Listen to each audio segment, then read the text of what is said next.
She called him just a janitor, said it casually, like it meant he couldn't possibly matter, like the word erased the life, the memories, the miles he'd walked. To her, he was invisible, a background character, someone who swept floors while real people made decisions. But life has a way of humbling us, and that day it humbled her in a way she would never forget.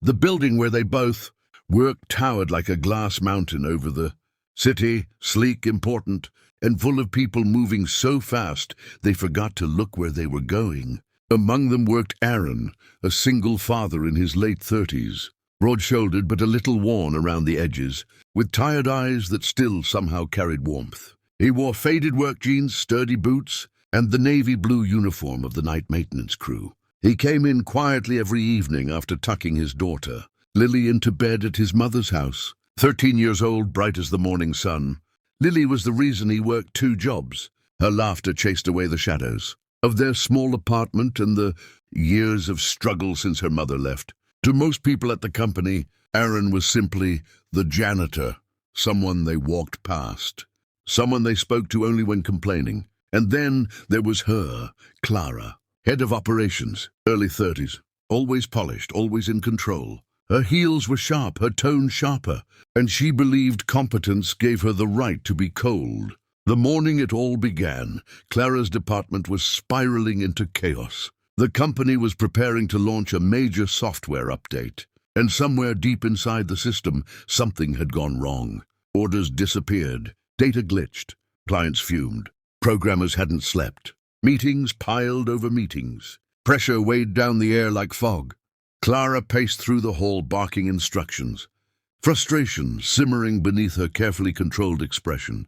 The higher-ups wanted answers. Investors were calling, and every solution her team tried only seemed to make things worse. That evening, the cleaning crew arrived as usual, rolling carts, clattering mops, soft greetings exchanged in hushed tones. Aaron clocked in and grabbed his supplies. His job rarely overlapped with the urgent heart of the company's operations. But tonight would be different. As he was taking out trash from the conference room, he paused. On the massive digital screen, he saw lines of code scrolling, simulations running, windows flashing red. He didn't mean to pry. But years ago, before life had twisted sideways, he had written things like that himself. People didn't know that chapter of his life. They didn't know he once worked as a systems engineer, that he loved building things that helped other people.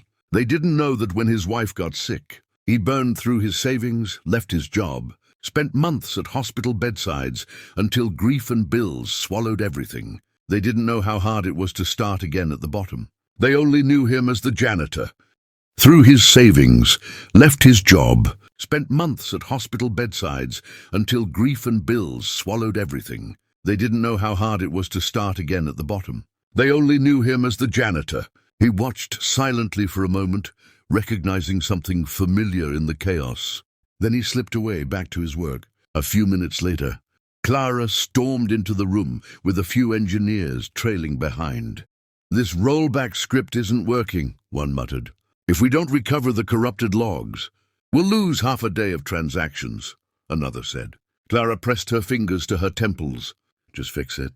"I don't care how." Aaron, passing through to gather recycling bins, hesitated. Then carefully he spoke. "Sorry to interrupt, but your system error." He paused, making sure he wasn't overstepping. "It looks like a concurrency lock issue. Your rollback is failing because the last commit timestamp isn't being released. You might try flushing the cache dependencies before reconfiguring the server queue." The room fell silent. 3 pairs of tech eyes blinked. Clara turned slowly. "Excuse me?" He shifted awkwardly. I used to work in systems architecture. Just noticed." The youngest engineer frowned skeptically. "Right. Thanks, man. We've got it." Clara's eyes hardened, not cruel, just dismissive. "Please stick to your duties. We're handling this." There it was, the soft sting of invisibility. Aaron nodded. "Of course." He pushed his cart out quietly, reminding himself he had a daughter to care for. Pride didn't pay rent. Hours passed. The problem worsened. Clients threatened to walk. The server logs were a tangle nobody could untie. And then something broke. The main control interface crashed. Hard. Everything froze. Silence spread thick and suffocating. As the realization settled in, they were losing everything. That's when the CEO arrived, not angry, just deeply worried. Someone whispered, "If we don't restore data before midnight, the losses could be catastrophic." Clara felt the ground shift beneath her. This was her department, her responsibility. She stepped out into the hallway to steady herself, and there, leaning against his mop handle, was Aaron finishing his shift. He saw the fear in her expression. "Ma'am," he said gently, "if you'll let me help." Just for a moment, desperation peeled away her pride. "Fine," she said quietly. "Come with me." The engineers exchanged doubtful looks as he entered. But there was no time left to judge. He sat at a terminal, moving slowly, respectfully, explaining each step so they could follow.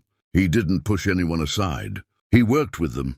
He traced the root of the failure, layer by layer, untangling what others had missed because they were too tired, too stressed, too close to the problem.